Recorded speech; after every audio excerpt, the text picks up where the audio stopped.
Shalom, mes frères et sœurs. Et, euh, c'est votre frère Yahasha, qui signifie Jéhovah protège. Je suis de retour pour la deuxième partie du sujet les fils de Dieu ou les enfants de Dieu. Ouais. Encore une fois, je vais réitérer l'importance de ce sujet. C'est très important. Ce sujet va nous aider à comprendre le livre de Daniel, chapitre 4 bien précisément, et le chapitre 10, et Révélation, chapitre 1er, verset 1 à 4. Verset 4 à 6, je m'excuse. Le sujet, c'est encore le Fils de Dieu, les fils de Dieu. Pour vous mettre encore dans le bain, c'est que nous savons que Dieu avait envoyé des anges pour nous guider, pour nous aider à comprendre sa parole et du moins à pratiquer ses ordonnances. Mais ces anges-là, quand ils sont arrivés sur la terre, ils prennent madame, ils prennent fille, ils mariés, ils font petit, ils font géant, ok? Et que ils viennent avec un hybride que bon Dieu pas permettre, et puis bon Dieu détruit le monde, ok? Parce que c'est pas été créé. Nèg ça qui est rebellé contre bon Dieu, qui désobéit la parole de Dieu, ok? Yo dans prison d'après ça Pierre dit. Et il y a un groupe dans d'après que bon Dieu est quitté, fui, pour qui ça, parce que maître t'a demandé pour te quitter quelques graines sous domination, which is stemia, which called nous Satan, ou bien nous dit Lucifer, qui ont traduction du, euh, euh, du d'une phrase qui dit l'astre brillant, ok? En latin, il est Lucifer. Bah, c'est pas son vrai nom. Ok, c'est pas sujet à ça, bien entendu, on dit ça en passant. Mais, il y a un groupe ça qui est rebellé, mais il y a un autre groupe encore que bon Dieu a utilisé depuis le commencement, qui était fidèle. Que Yahshua dit nous dans Révélation, chapitre 1er, verset 4 à 6, que lui, les 7 esprits. Les 7 esprits. Cet esprit, ça aussi, de nous allons parler, dans notre corrélation qui gagne entre esprit et, et, et les enfants de Dieu et les fils de Dieu. Il y a un groupe infidèle, on est un groupe qui est fidèle. Et nous allons d'abord, ok, nous allons dans Somme 82, un côté, il expliquait plus sur les fils de Dieu, ok, que nous allons ça qui était rebellé aussi, ok. On va commencer d'emblée, ouais, et dans le sujet. Le premier verset les premiers versets que nous allons lire, c'est pour nous capables de côté bagala sorti vraiment.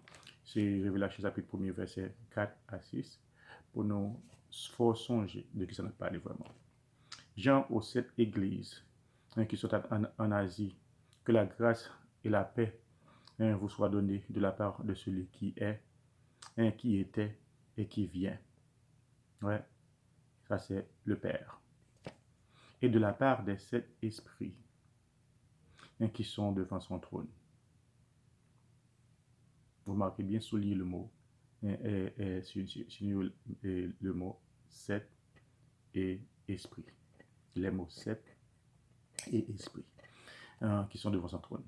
Et de la part de Yahshua, le Messie, le témoin fidèle, le premier-né des morts, le prince des rois de la terre, à celui qui nous aime, qui nous a délivrés de nos péchés par son sang, et qui fait de nous un royaume de sacrificateurs pour Dieu son Père.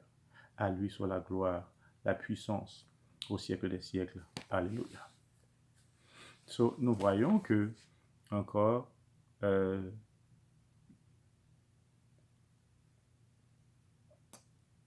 les 7 esprits qui reviennent.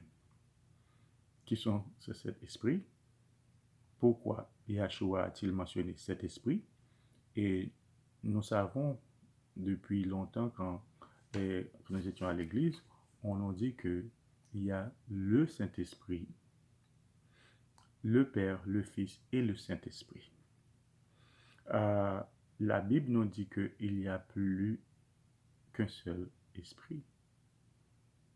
Ce que nous pensons qui était le Saint-Esprit, d'après Yahshua, Yahshua nous dit qu'ils sont 7. Et nous avons donné les noms dans la première partie, ok? Et nous sommes familiers avec 2 que je dois réitérer. C'est Gabriel et Michael. Mais il y a d'autres noms. Il y a Uriel, il y a Arakel, Raphaël, tout ça. Mais on ne va pas énumérer les noms encore dans cette partie. Remarquons bien, ce sont 7 esprits. Qui sont ces 7 esprits? Dans l'Exode 23, verset 20, on voit aussi: Voici, j'envoie un ange devant toi pour te protéger en chemin et pour te faire arriver au lieu que j'ai préparé. Tiens-toi sur tes gardes en sa présence. Écoute sa voix, ne lui résiste point, parce qu'il ne pardonnera pas vos péchés, car mon nom est en lui. C'était l'un des enfants de Dieu, des fils de Dieu, dans un sens. Oui, Dieu avait envoyé un ange devant le peuple pour le guider. Ouais. Mais cet ange-là, si vous en souvenez bien, que Christ a dit, ne péchez pas contre le Saint-Esprit. C'est la même chose qu'on nous dit maintenant dans Exode 23, versets 20 à 21. C'était cet ange-là que si vous péchez contre lui, il ne vous pardonnera pas. C'est que Christ a dit que le péché contre le Saint-Esprit ne sera pas pardonné. C'est la même chose ici. Ces anges-là, si on te fait un bail qui mal, il dit ne pas faire, les juger nous right away. Car le nom de Dieu, Jéhovah, était en lui. Il n'a pas accepté désobéissance. Ok? Mais on pensait que c'était Dieu qui agissait à cette époque. Mais c'était l'ange de l'Éternel que Dieu avait envoyé, qui est l'un de ses fils. Dans Josué 5, verset 13, on va voir encore une scène. Comme Josué était près de Jéricho, il leva les yeux et regarda. Voici, un homme se tenait debout devant lui, son épée nue dans sa main. Il alla vers lui et lui dit: Es-tu des nôtres ou de nos ennemis? C'est la question que Josué avait demandé.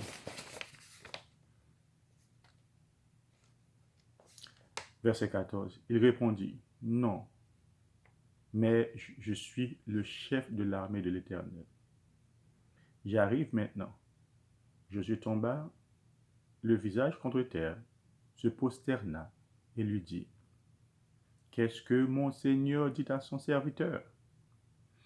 Et le chef de l'armée de l'Éternel dit à Josué: Ôte tes souliers de tes pieds, car le lieu sur lequel tu te tiens est saint. Et Josué fit ainsi. Et Josué fit ainsi. Remarquez bien, Josué était sur la montagne avec Moïse. Ok? Avec Moïse, connaissant bien le vrai Dieu, il a entendu Dieu prononcer ces 10 commandements. Tu n'auras pas d'autre Dieu devant ma face. Tu ne te prosterneras point devant d'autre Dieu. Et voici que ce verset, le verset 14, nous dit que Josué se prosterna visage contre terre devant l'ange de l'Éternel, devant l'ange de l'armée de l'Éternel. Cet ange de l'armée qui a pour titre, pour grade, le chef de l'armée de l'Éternel, nous savons pertinemment que Daniel nous dit dans Daniel 12, verset 1er, que Michael se tiendra debout pour défendre le peuple de Dieu à la fin. Et Révélation chapitre 12 aussi nous en parle de ce Michael. Il est le défenseur, notre défenseur dans un sens, après Yahshua, bien entendu. Car dans Jude 9, c'est la même chose encore. Oui, mes frères, mes sœurs, nous devons payer attention à ce qu'a dit Yahshua.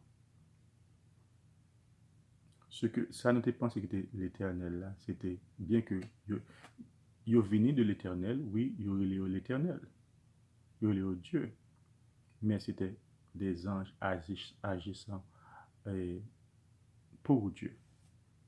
Ils étaient en mission. Tout ce qui vient de Dieu est Dieu, dans un sens. C'est ce que Dieu va nous déclarer. Dans Psaume 82, ok? Le Psaume 82 est son psaume qui est écrit pour montrer la désobéissance de ses anges, la désobéissance de ses fils, que nous trouvons dans Genèse. C'est d'eux qu'il parle. Il y a ce qu'on appelle il y a une comparaison entre Genèse chapitre 6, verset 1 à 4 et Psaume 82. C'est le même groupe 1 que la parole. Psaume 82 Genèse. En nous lisons. Right? Lisons. Dieu se tient dans l'assemblée de Dieu. Il juge au milieu des dieux. Jusque à quand jugerez-vous avec iniquité? Et aurez-vous égard à la personne des méchants? Rendez justice aux faibles et à l'orphelin. Faites droit aux malheureux et aux pauvres. Sauvez le misérable et l'indigent. Délivrez-les de la main des méchants. Ils n'ont ni savoir, ni intelligence. Ils marchent dans les ténèbres. Tous les fondements de la terre sont ébranlés. J'avais dit, Dieu qui parle, vous êtes des dieux. Vous êtes tous des fils du Très-Haut. Cependant, vous mourrez comme des hommes. Vous tomberez comme un prince quelconque.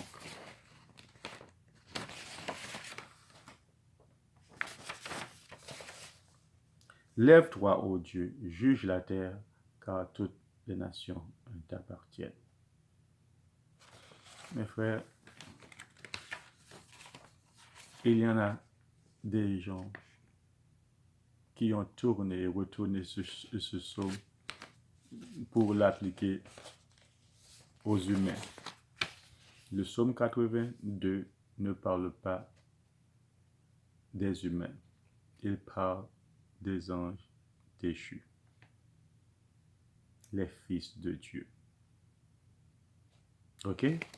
Dans le verset premier, nous lisons, Dieu se tient dans l'assemblée des dieux nous savons bien que les humains ne sont pas Dieu. Ok? Euh, Leur mission était d'enseigner aux hommes la justice, l'équité, mais ils ne l'ont pas fait. Par conséquent, Dieu va les juger, va les détruire. C'est ce que Révélation nous dit. Et,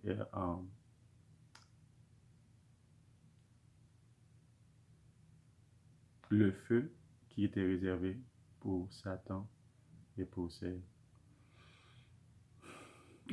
ceux qui le suivaient.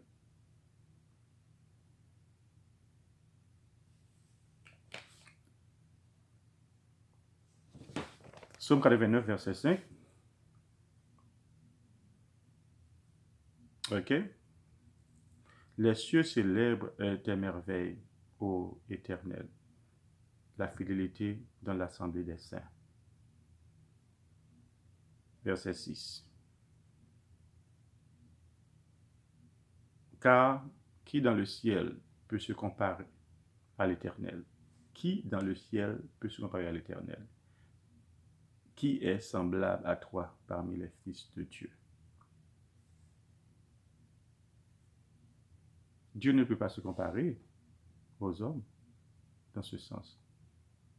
Il nous dit dans Psaume 89, verset 7 surtout, car qui dans le ciel peut se comparer à l'Éternel? Qui est semblable à toi parmi les fils de Dieu? Dans Job, chapitre 1er, verset 6, on lit aussi, or les fils de Dieu vinrent un jour se présenter devant l'Éternel, et Satan vint aussi au milieu d'eux. Maintenant, on voit une sorte de réunion, ouais, entre Dieu et ses enfants et ses fils. Mais ce sont des fils fidèles, ce sont les fils fidèles. Mais Satan apparaît aussi. Dieu te permet de rester dans la réunion ça. Ok? Dans Job 2, verset 1er aussi. C'est Job chapitre 1, verset 6. Maintenant, c'est Job 2, chapitre 1er. Or, les fils de Dieu vinrent un jour se présenter devant l'Éternel. Et Satan vint aussi au milieu d'eux, se présenta devant l'Éternel. L'Éternel dit à Satan, d'où viens-tu? Et Satan répondit à l'Éternel, de parcourir la terre et de m'y promener. Oui, encore une autre réunion entre Dieu et ses enfants, mais ce sont ceux qui, des enfants fidèles que Dieu a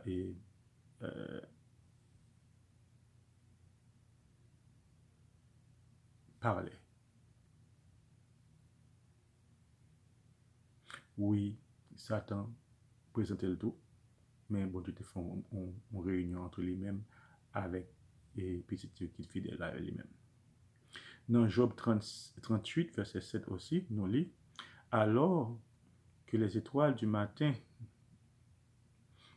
éclatant, alors que les étoiles du matin éclataient en chant d'allégresse et que tous les fils de Dieu poussaient des cris de joie. Ça parle de création, bien entendu. Dans Ésaïe 14, verset 12, te voilà, Ésaïe 14, verset 12, te voilà tombé du ciel, astre brillant, fils de l'aurore. Tu es abattu à terre, toi, le vainqueur des nations.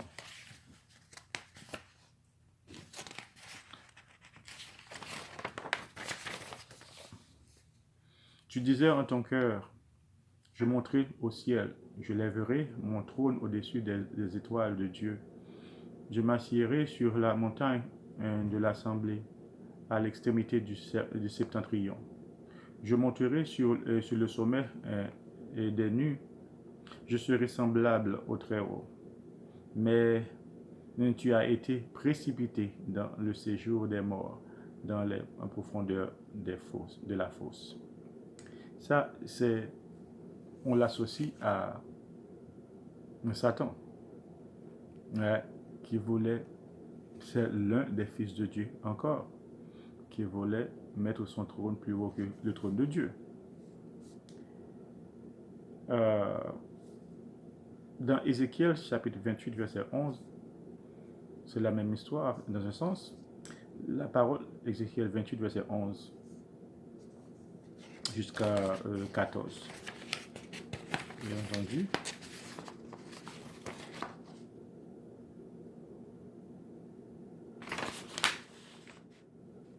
Alors, nous allons jusqu'à verset 18. Ok? La parole de l'Éternel me fut adressée en ces mots. Fils de l'homme, prononce une complainte sur le roi de Tyr. Tu lui diras, ainsi parle le Seigneur l'Éternel. Tu mettais en le sceau à la perfection. Tu étais plein de sagesse, parfait en beauté. Tu étais en Éden, le jardin de Dieu. Tu étais couvert de toute espèce de pierres précieuses, de sardoise, de sardoine, de topaze, de diamant, de chrysolite, d'onyx, de jaspe, de saphir, d'escarboucle, d'émeraude et d'or. Tes tambourins étaient un flûte, étaient à ton service, préparés pour le jour où tu fus créé. Tu étais un chérubin protecteur, aux ailes déployées. Je t'avais placé et tu étais sur la sainte montagne de Dieu. Tu marchais au milieu des pierres étincelantes.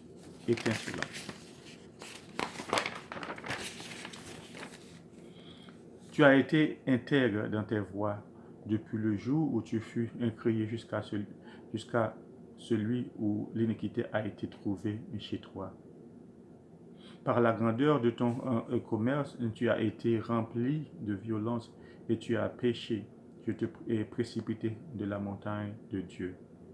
Et je te fais disparaître, chérubin protecteur, du milieu des pierres étincelantes.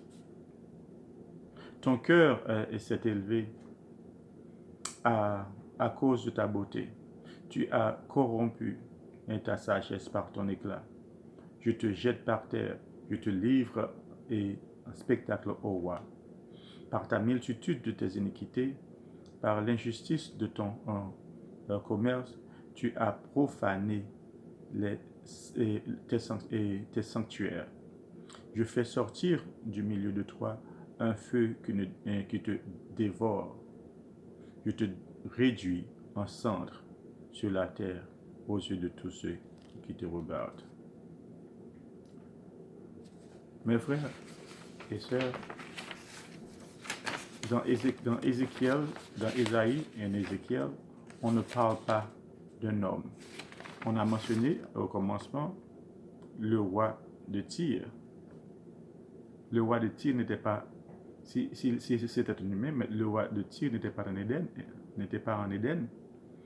Et puis le roi de Tyr n'a pas, si c'était un humain, ouais, si c'était un humain, il n'a pas bien zèle déployé, il mettait des sauts à la perfection au commencement. Non, on parle d'un être divin. Tout le monde déclare, tout le monde accepte que ce personnage-là dont on parle dans Ézéchiel 28, ça s'applique avec Satan. Et dans Isaïe 14 aussi, ouais, chapitre 14, verset 12 à 15, ces versets-là parlent aussi dans Isaïe de Satan.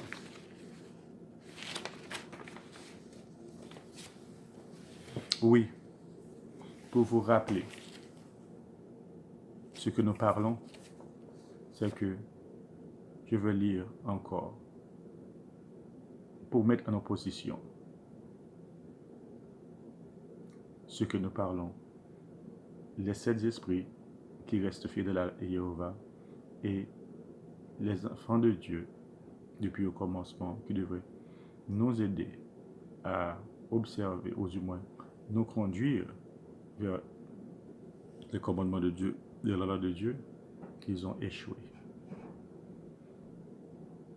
Dans Genèse 6, verset 1er à 4, on lit: Lorsque des hommes eurent commencé à se multiplier à la surface de la terre et que les fils de leurs filles leur furent nés, les fils de Dieu vinrent et virent que les filles des hommes étaient belles, et ils en prirent un pour femme parmi toutes celles qu'ils choisirent. Alors l'Éternel dit: Mon esprit ne restera pas à toujours dans l'homme, car l'homme n'est que chair, et ses jours seront de 120 ans.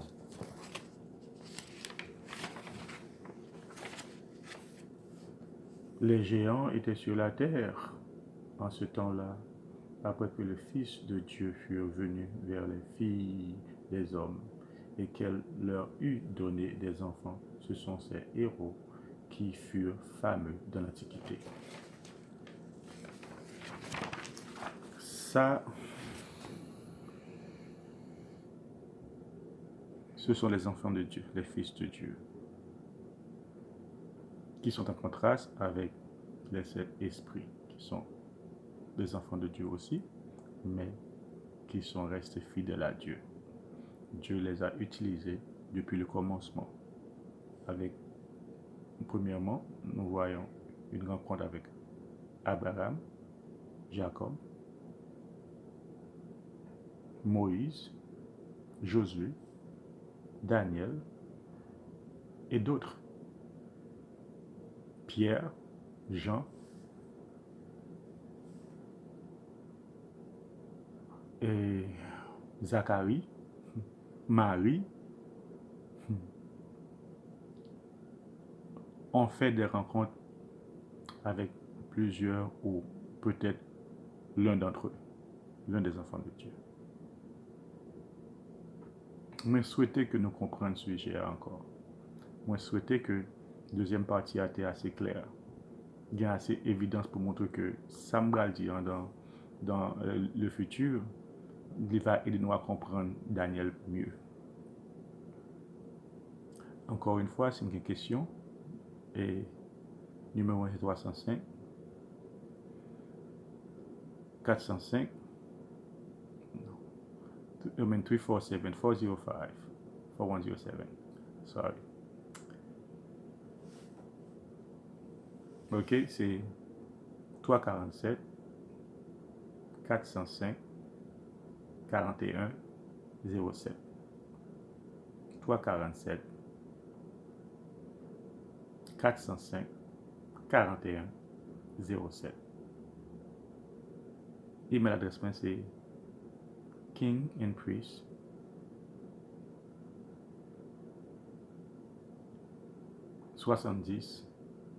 @gmail.com. Ok?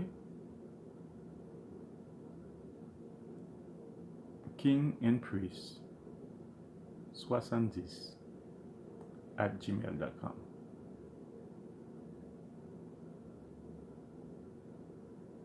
Shalom.